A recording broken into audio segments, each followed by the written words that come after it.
The Reykjavík City Museum, Árbaejarsafn, is a special place.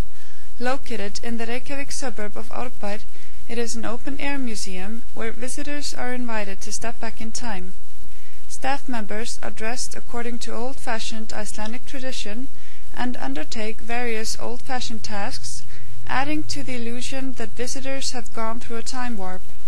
The site looks like a small village with houses from different time periods.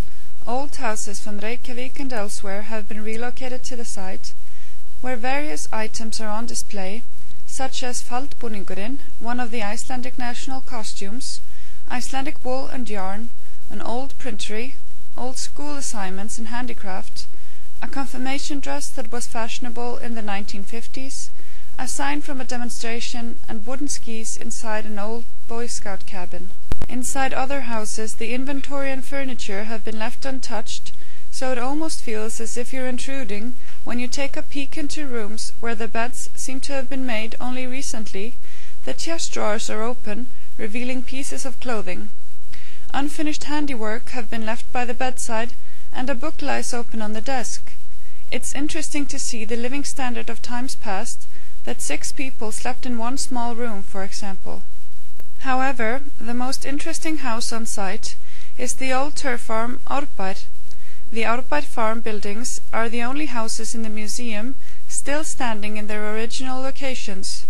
The name Árbaer, river farm, is derived from the nearby Elliðaár river. The farm has a long history, but was first mentioned in sources from 1464, when Ólöf Loftsdóttir the Wealthy called witnesses there as she concluded a property deal. In 1881, the couple Margrét Pétursdóttir and Eilifur Einarsson moved to Árbaer and improved the farmhouse. In its present form, the Árbaer is an example of the last stage of the term farmhouse. In Margrét's and Eilifur's time, the farm became a popular stopping place on the way to and from Reykjavík. Groups of tourists from different nationalities are offered guided tours around the site. Those who prefer not to walk can take a ride with a horse carriage, which the museum's horses drag obediently.